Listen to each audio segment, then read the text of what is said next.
Hi, good morning and welcome to this webinar from Fulcrum Care. We're waiting on one of our presenters today, but while we wait for him, I'll start with a few introductions. So we'll hear from four people today: Philip Osman, Kima Sutherland D, Patricia Gooden-Husbands, and Tony Tiru. And they'll put their videos on when it's time for them to speak. If you have any questions, there is a box at the bottom where you can type your questions in. We'll leave it till the end to answer those. But yes, add them as we go along and we'll answer them at the end for you. If we can have the next slide. Thank you. Perhaps, Tony, you could start with this. Thank you, Claire. Sorry, we seem to have a few technical glitches today, probably quite the norm. I'm going to, so we're going to have a quick round of introductions. First on stage would be my colleague Kima Sutherland D, who's an ex-CQC inspector, followed by Patricia Gooden-Husbands, a dementia specialist, and again, one of our consultants. I'll then go on to talk about commercials before we take Q&A, if that's okay. So the structure of the webinar is pretty much, it's very much a presentation-led style. House rules, probably there are no house rules. We'll take questions at the end of the session. You can fire away on the Q&A section, and we'll take that up ideally towards the end of the session, if that's okay with you. So I'd like to welcome Kima Sutherland D to talk about compliance. Thank you. Good morning, everyone. Thank you very much for taking time out of your busy schedules to join us today.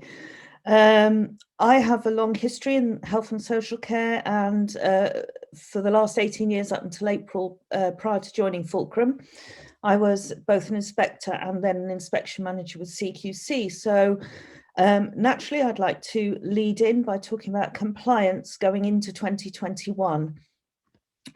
So if we could move along, please, to the slide.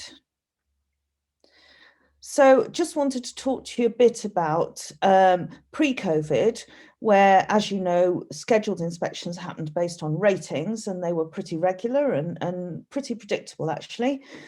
However, driven by the pandemic, CQC changed their methodology, so they weren't stepping over the threshold because of the risk of spreading infection. To do this, they developed something called the Emergency Support Framework. Most of you, if you're providers and managers, will have had an Emergency Support Framework call with a CQC inspector. That mainly focused on looking at infection prevention control measures and management during the pandemic and how you were attempting to keep your staff and people in your services safe. Leading on from that, as the pandemic has progressed and following lockdown where infection rates fell somewhat, CQC have adapted their methodology and approach. But it's important, I think, to remember that the actual underpinning legislation has not changed. So the Health and Social Care Act remained the same, apart from a few easements in local authority assessment processes. The key lines of inquiries have stayed the same, and the regulations under the Act have stayed the same. It's CQC methodology that's changed. So from the Emergency Support Framework, CQC have developed two new tools. One is the Infection Prevention Control Audit, which they did quite a large, I think 500 site pilot scheme on, to really look at longer range management of prevention control of infections. And they've now built a system called the Transitional Regulatory Approach, which will really be leading up until the beginning of April 2021. Now, this is going to be, if we could move along, please. Thank you. So before the new strategy comes into place at the end of March, beginning of April 2021, CQC will be using the Transitional Regulatory Approach. What this means is that they'll be doing a desk-based assessment to assess the risk based on all the intelligence that they've already got about services, what they've heard from people and others, and it will include, or is likely to include, a call to the manager to gather further information and evidence. Following that, a risk will be allocated to that service or location. If the risk is low and CQC are not concerned or worried by anything they've heard, then no further action is taken and a short summary report will be sent out to the provider and the manager, but it will not change a rating. If, however, CQC, through their desk-based assessment, assess the level of risk as high or very high, very shortly after, I'm sorry, bear with me, the joy of dogs in the house when you're working from home.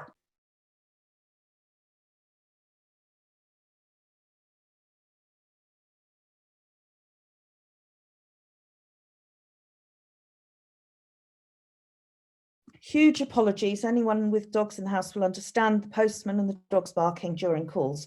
So to continue, if it is assessed that CQC feel that your service is very high risk or high risk, very shortly afterwards and with no announcement, CQC will be doing an over the threshold inspection using the TRA tools, which cover some of the CLOEs, mainly safe and well led.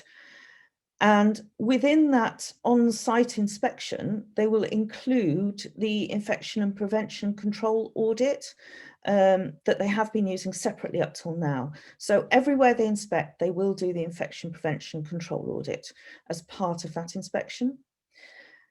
Now, the inspections are broken down into two types. There is either a targeted inspection, which is targeted just on the TRA questions and the infection prevention control audit, and that will not change a rating. However, if CQC decide that they need to do a focused inspection and they cover two areas or two key areas such as safe and well led in full, then they can change the rating if that's warranted by the evidence. So that's the toolkit that CQC are going to be using moving forward now in the stages of the pandemic and leading up until their new strategy that comes in April, as I said. Now, their new strategy is going to cover four main areas, and they've been consulting quite widely with stakeholders and groups for the last few months, certainly, because they planned this strategy prior to COVID, but now they're continuing to move it forward. So the four areas are people. So really that's how CQC gathers user voice from both people using services, their loved ones, and other stakeholders, and how they use that information. The next section is smart. So how can CQC be a smarter regulator, having more live input of data and intelligence? As you all know, in the past, you might be requested to complete a PIR, but sometimes that was sent back and it was many months until the inspection. So the information you'd spent a long time inputting became redundant or out of date. So they're now looking at how they can get more live and up-to-date information, intelligence from both you and other agencies. The next section is safe, which is obviously how CQC can work safely as the pandemic progresses, but also how safe are services and what measures are in place to protect people from avoidable harm. The next section CQC have been looking at for their new strategy is called Improve. And that's a two-way street, I guess, how CQC can improve and be a better, smarter regulator, but also how they can drive improvement within the sector. So what tools they might use. There has been some talk about CQC introducing some kind of improvement team that can actually go on the ground with providers, but there are naturally some conflicts there with them also being the regulator. So that's still work in progress towards their new strategy.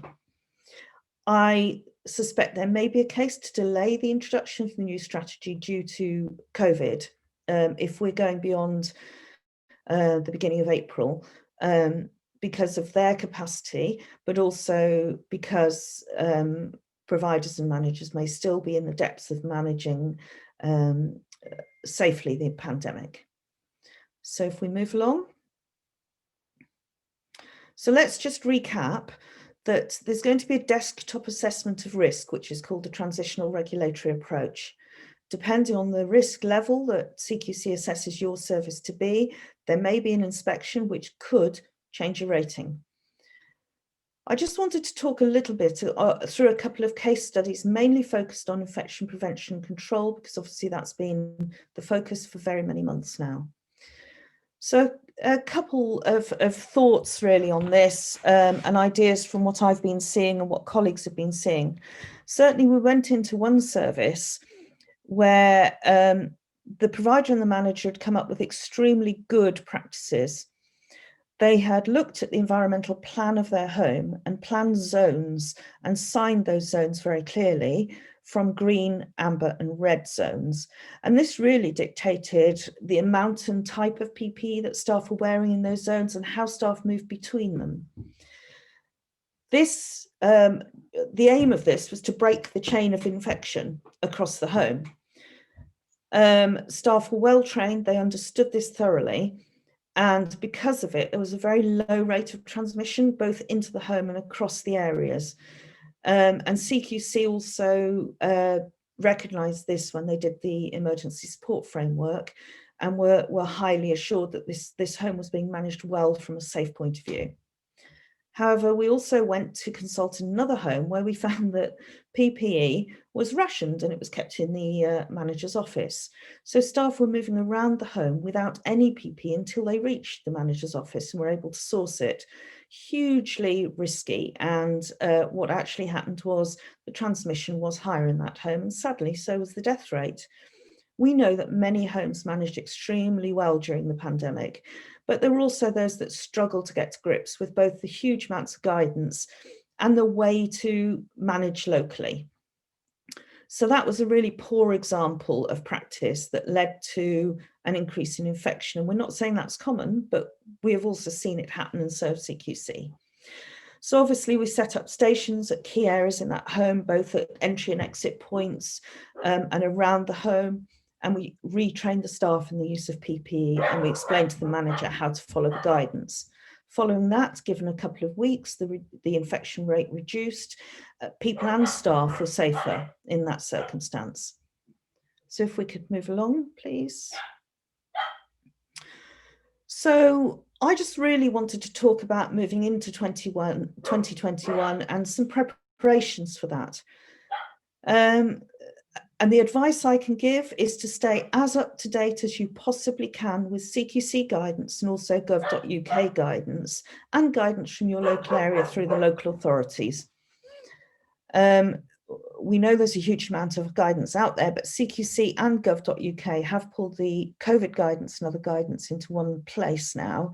And also CQC website does contain quite a lot of information about the new strategy. Be prepared for a CQC call or a visit. Have the information you need to hand. When we send out the presentation to attendees, there'll be some useful resources and links there. One of them is around the transitional regulatory approach and the type of will be included. So be prepared. Pull the evidence together in one place where it's easily reachable if you get a call or a visit, and you can inform the inspectors about what you've been doing to manage. However, also be open when things go wrong and be proactive in that. Don't wait to be asked. Tell CQC, tell the local authority, oops, we've got something wrong, but always be prepared to show the lessons you've learned and the action you've taken, because this will assure CQC nobody's perfect. When things go wrong, you know what to do about it. You've taken some action already to prevent it reoccurring. So they're the four main bits of guidance moving into 2021 and the advice that I can give. So thank you for listening to the compliance section. And I know obviously, if you're compliant and you feel confident in the information, the evidence you have to hand, that leads to you feeling more confident about the involvement of CQC. So on the subject of confidence, I'd like to hand over to a colleague, Patricia Gooden-Husbands, who's going to talk about that within the management provider structure. Thank you. Thank you, Kima. Good morning, everyone. My name is Patricia Gooden-Husbands, one of the consultants for Fulcrum. I would like to believe I've got a long-standing journey in health and social care, from working with the local authority and working with independent provider. My background is specialized in managing behavior and psychological symptoms associated with dementia. I'm also a lead quality assurance for ISO 9001, which led me to understand CLOE and mapping evidence that we have in care homes and providing support to our clients. So I'm also part of my role supporting managers in the consultancy is that I mentor and support and coach managers, which is basically done either over the phone or through visit. So today it's all about talking on confidence. We're going to touch how we can restore what we've lost through the pandemic. It's a fact that whilst carers themselves have been widely lauded for their response to the pandemic, the reputation of care homes as a whole has taken a battering. Media reports of COVID outbreaks within care homes has undermined confidence in the sector's ability to protect residents, staff, relatives, and the wider community from COVID.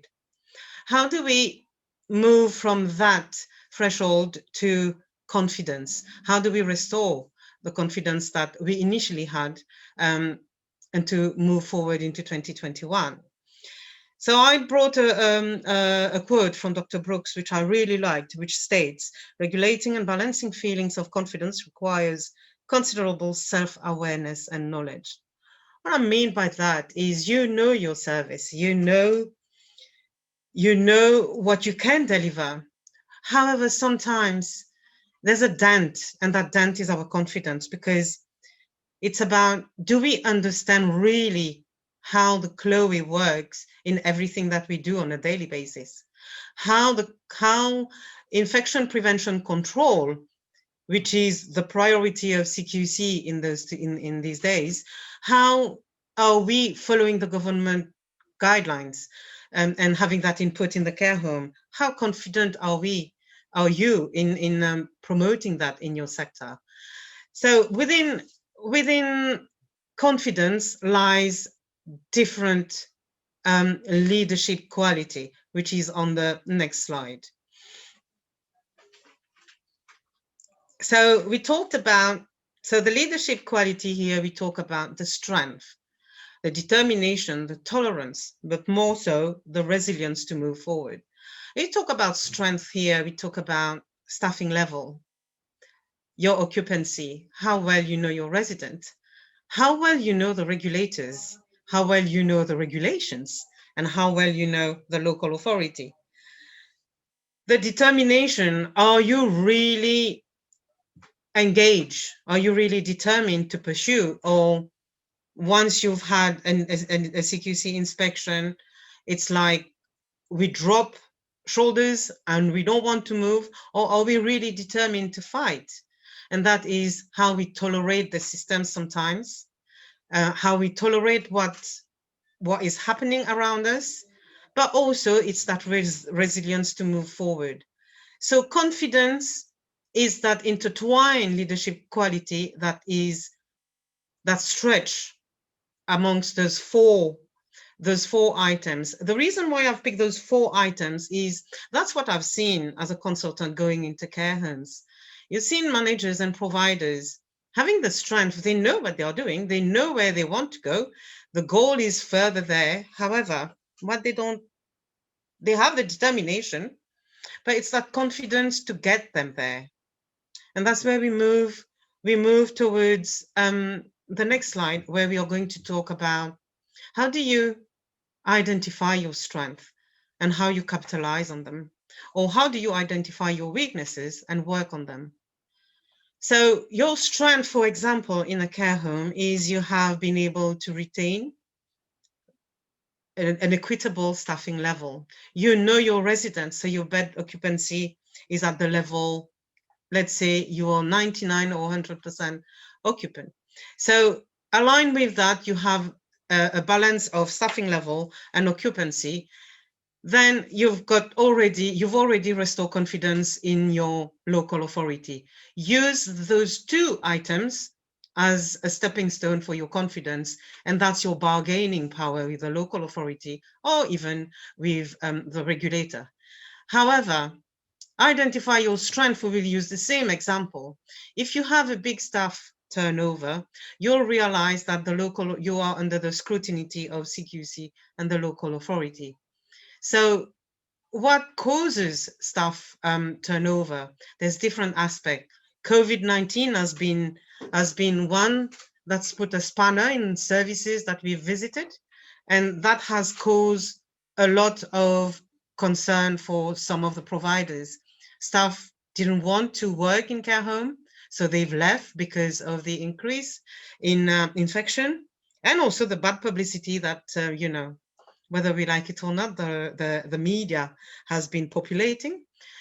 So how do you restore that confidence in staff to come and work with you? But your figures in terms of rate of infection will demonstrate that.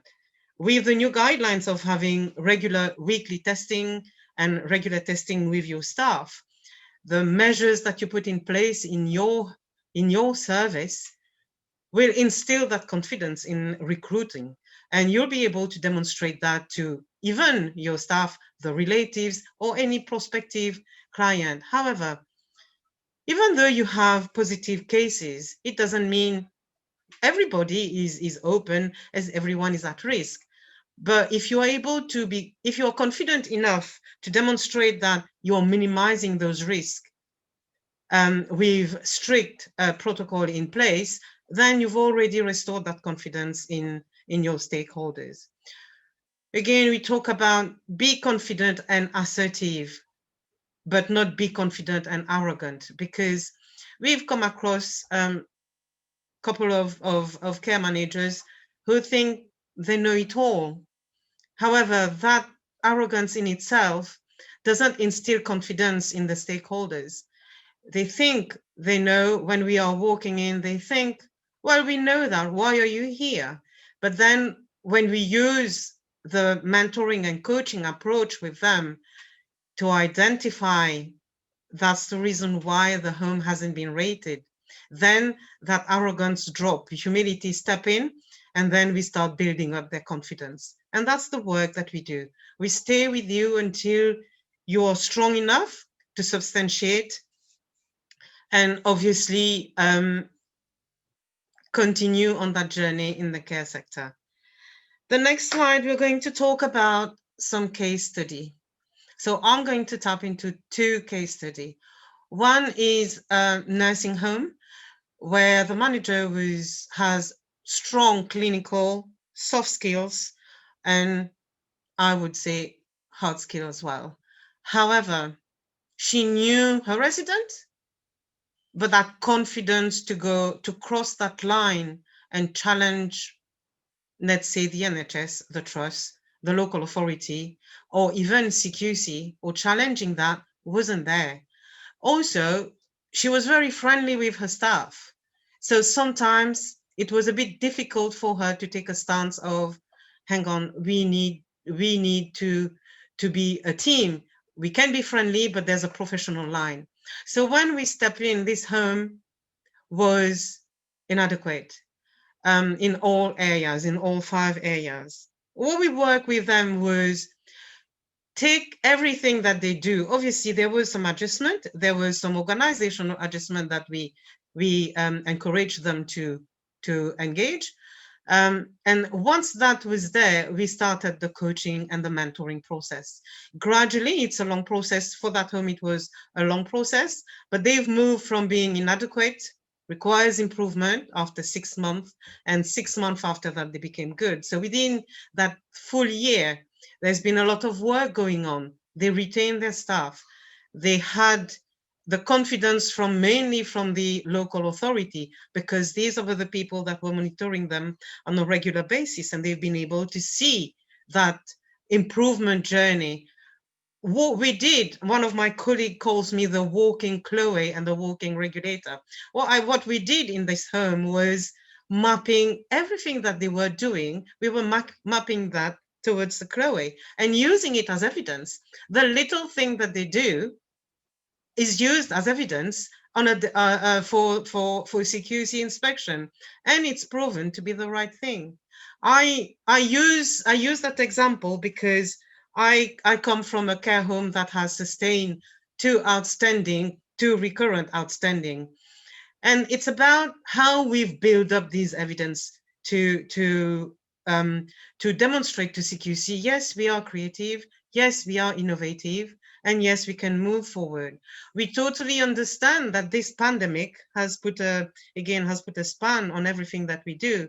However, there are a lot of services out there that are doing really well with the pandemic. They are being innovative, they are being creative.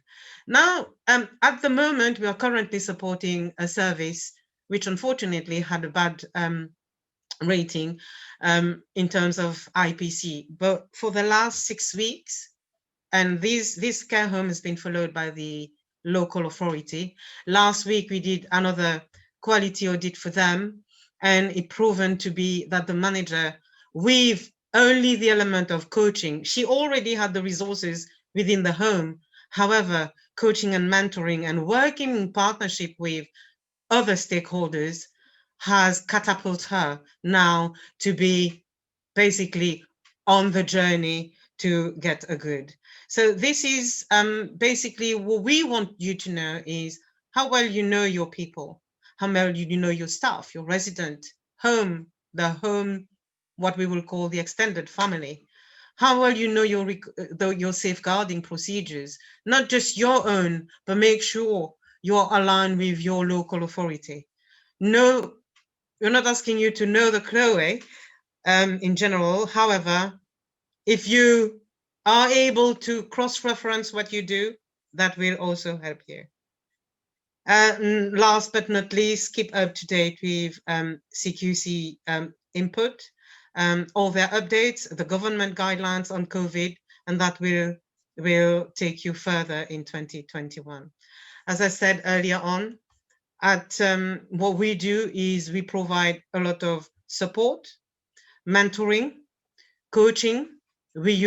I basically use the humanistic approach and emotional intelligence, and then we move forward to working in partnership. From that note, I'm going to pass you on now to my colleague, Tony, who's going to talk on the commercial side of this webinar. Thank you. Okay, good morning, everybody. I'm going to jump in there with Tony's agreement. Hello, I must apologize to you all for my late arrival. I'm Philip Osman, and I'm a non-executive director of Fulcrum, having been the chairman of trustees of a care home and then its interim MD for about 6 years. Now, Tony is the founder of Fulcrum. He was the operations director of a major national care home group, and for several years now has been working with independent and corporate care providers to improve compliance and commercial performance. He specializes in turnarounds of single assets and smaller portfolios. Just before I hand over to Tony, I've been asked to point out to you that there is a question and answer box in the middle of the bottom of your screen, or at least there should be. If you wish, please feel free to raise any questions on that during the course of the presentation, and we will take those at the end. Many thanks. Over to you, Tony. Thank you, Philip. And thank you everyone for joining us here today. And apologies for the initial glitches, the technical glitches we had. So just to reinforce what my colleagues before me were saying, compliance is fundamental to commercial success. We have always believed that quality drives commercials, and that has been more important now than ever before. That then gives the confidence for commissioners, which then drives the commercial success. So I'm going to look at a few areas. With COVID, with the pandemic, what we are saying is that the service offering needs to be relooked at. And this probably sounds a bit obvious, but we had some interesting experiences earlier after the first lockdown, just during the first lockdown rather.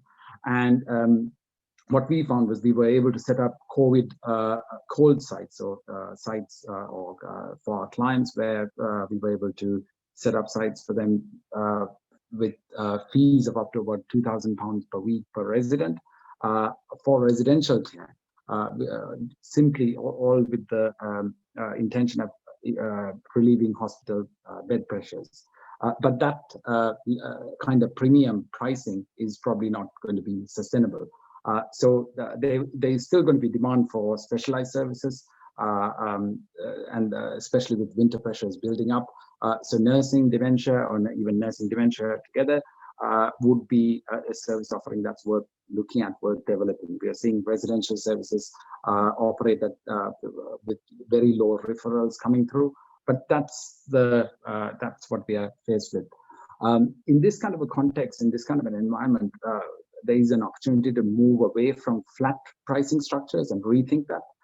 And what I mean by that is where we are talking about not having a fixed fee per week, but we use cost sheets, for example, as a basis to negotiate. Costs have gone up, which is obvious during this time. So relook at your cost, relook at your cost sheets, cost the service that you're providing, and use that with your commissioning authorities to negotiate better pricing. And also always look at price discriminating based on the offering that you have. Some homes, some of our clients do that very successfully. Again, they're able to charge about £2,000 a week in that region per week, per resident for nursing services. So that's because they're able to separate their hotel costs from their care costs.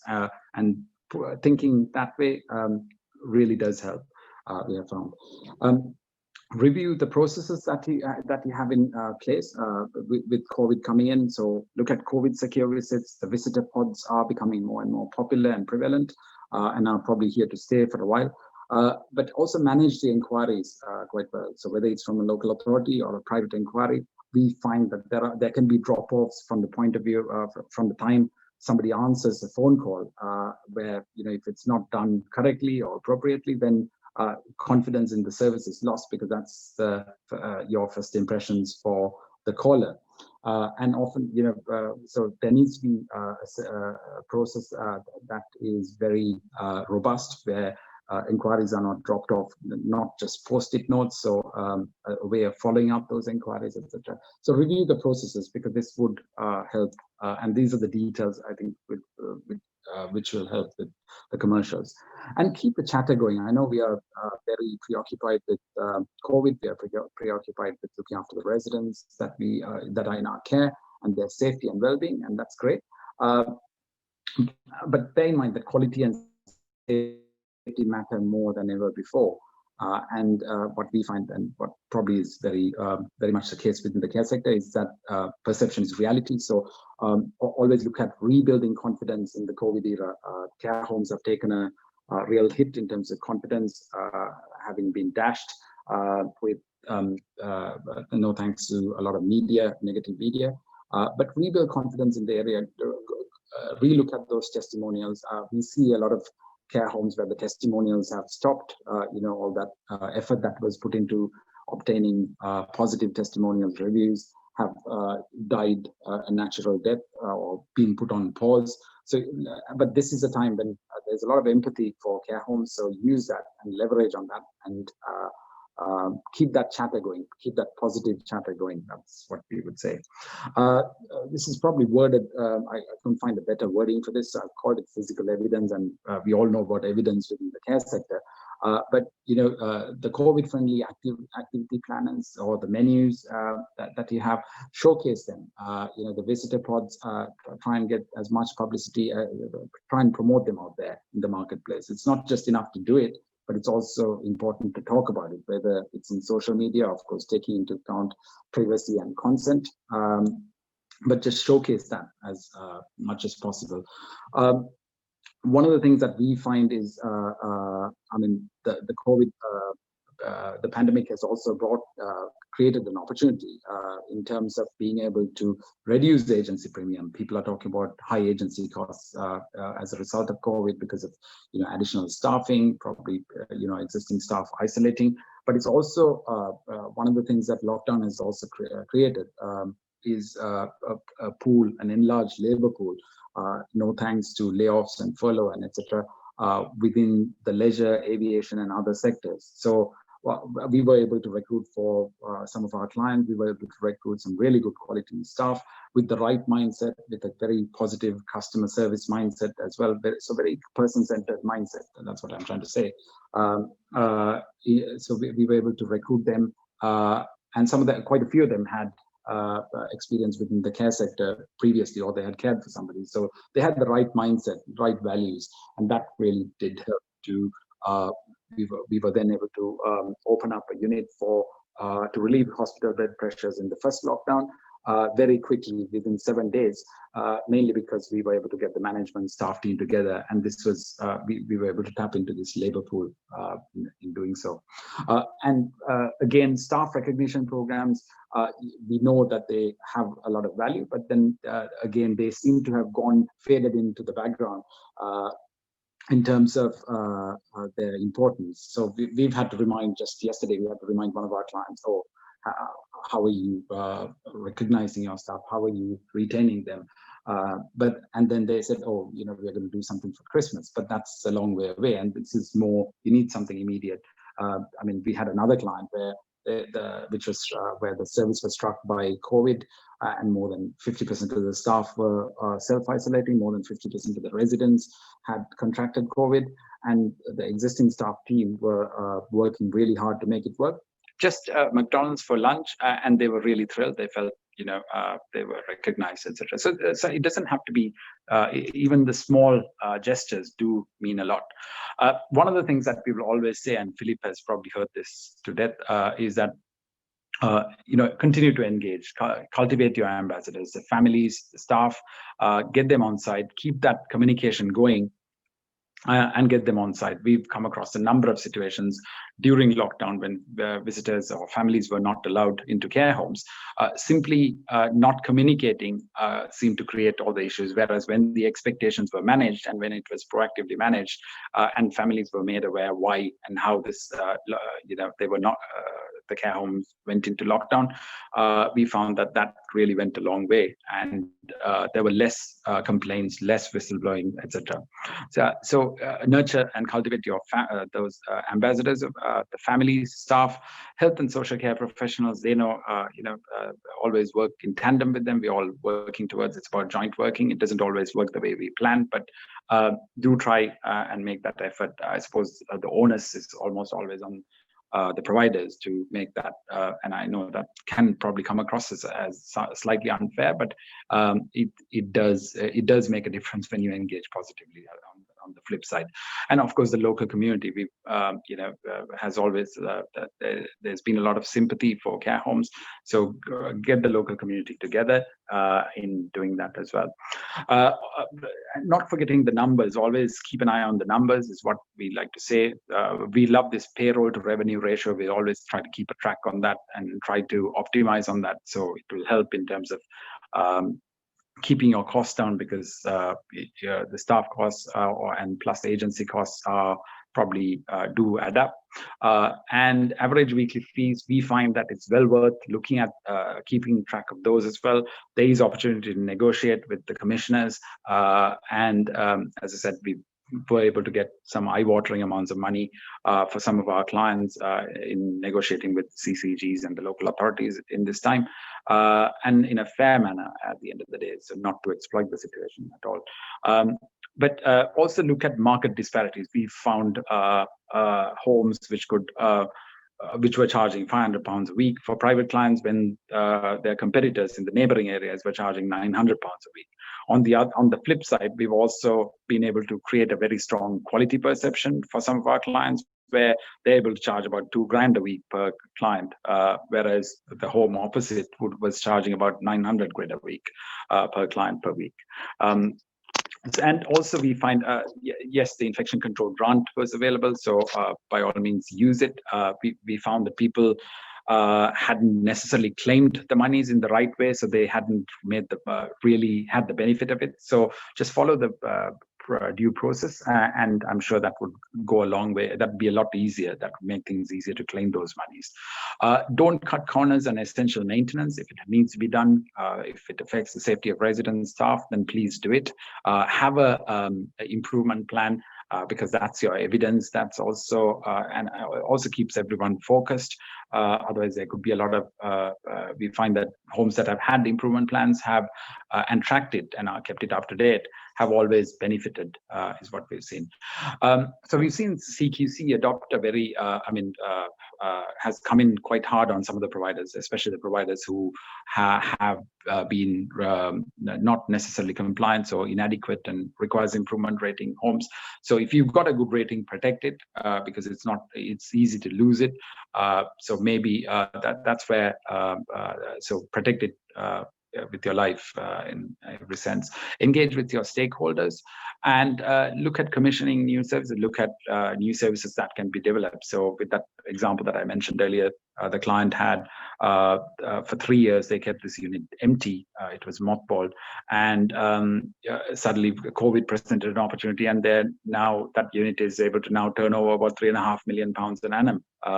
The local authority, the commissioners were quite happy with that, and they were able to and they've renewed the contract. They've extended a initial 6-month contract to a further 6 months. So that opportunity is out there. So despite all the problems that the pandemic presents, there's opportunity to flip it into revenue generating opportunities to reduce costs with getting more permanent labor force and cutting agency, etc.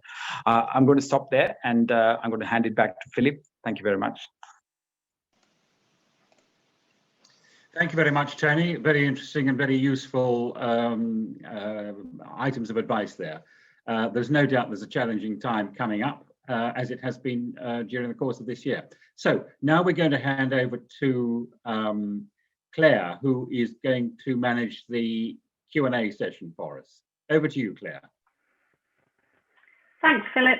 We do already have a few questions, but just to let you know, if you want to ask a question, you can either type it in the Q&A box, which you should find, certainly if, like me, you're on a PC, it's at the bottom of your screen.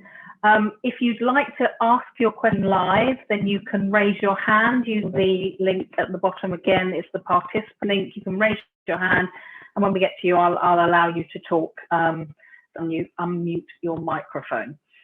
We'll start, therefore, with a question from Will. How important are schemes such as Kickstarter in achieving mass recruitment during the pandemic? I don't know, Philip, either Philip or Tony, if you want to take that one. I'm happy to take that.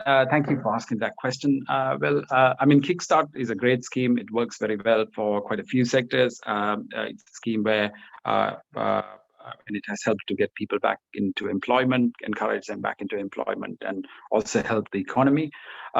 We have, however, and of course, the government is willing to pay for it for a finite period of time. But is that something that a care home, is it something that a care home manager can deal with? Because the care home manager seems to have to deal with everything from commercial issues to compliance and CQC related issues to everything that we've talked about earlier in the presentation. So is that something, is this additional burden something that you can take on? It's very much a resourcing issue, because you need to support the people that you bring in through the Kickstart program. So my guess is probably not. I mean, my personal view is probably not for the sector. That's my personal view, but because it comes up, it does require resource to support it. So that's just my view. Thank you. I'd stay there while you can, Tony. I think the next one is for you as well, from Paul Burley. How have care homes been able to manage it to homes, ensuring everyone remains safe? And what's your experience of occupancy levels over the last few months? Have homes with good occupancy levels done anything different? Yes, so if I can ask my colleague Kima to come in on the compliance, how have they, in terms of the compliance aspect? Kima, would you like to talk about the compliance side, and then I can take up the bit about occupancy, etc. Yeah, sure. Could you repeat the first part of the question, Claire? It was a little bit blurry. Sorry, Kima. How have care homes been able to manage visits, ensuring everyone remains safe? And what's your experience of occupancy levels, especially over the last few months? Have homes with good occupancy done anything different? Okay, thank you. So around visiting, it's been hugely challenging for providers, managers, people who use services and their loved ones. We all know that. It's changed almost on a weekly basis earlier on, and then during the lockdowns as well. So visiting's been handled in a large variety of ways. Certainly during lockdown, providers were mainly doing through the window visits without relatives coming into the home. In between lockdowns, there has been some indoor at distance visiting, hugely difficult for people with dementia to understand that and to keep at a distance. So a variety of ways have been used. I know some of the larger providers have put in pods or screening of some sort. Some of the smaller providers with smaller environments, that's incredibly difficult to do. So moving forward after this lockdown comes to an end, obviously there's talk about rapid testing where 1 or 2 members of a family are identified as almost key workers and they're tested before they come into the home with a rapid result. That's not yet in place. So in the meantime, it's following the guidance, which I agree is a little bit vague and leaves some of the judgments down to individuals. I would say that regardless of the incredible difficulties of people missing their physical contact with their loved ones, we do have a duty of care. So at the moment, the home I'm working with, it's reverted to outdoor visiting through a window. But moving forward, we're looking at bringing that into a conservatory area with some kind of plastic screening. But again, holding hands and hugging, I'm afraid, is going to put people at risk at the moment until we have either rapid testing in place where PPE could be worn and then some physical contact could take place. And the other thing is obviously waiting for the much anticipated inoculation system to get kicked in. So yes, a massive challenge, no easy answer to it.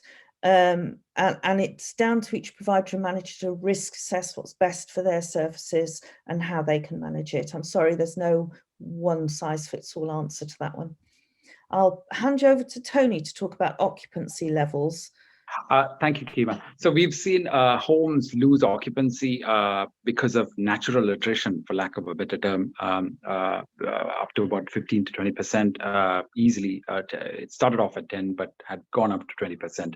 The homes that did well, oddly, or probably not very oddly, are the homes that had taken steps early on, even before lockdown started, and they were very proactive in terms of bringing in self-imposed lockdowns.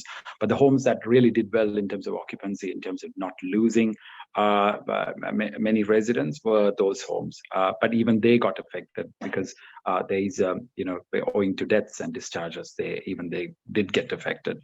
But the homes that got hit the worst were the ones that didn't, were a bit lax in terms of their controls during that time, COVID with infection control, etc. And they got hit really hard. So I think they've taken a more cautious approach with the second lockdown. That's what we've seen. So thank you. That's it from me. Thanks, Tony. Another one, perhaps for Kima and possibly Patricia. Has the greater scrutiny from inspectors in the midst of the pandemic led to a shift in their emphasis?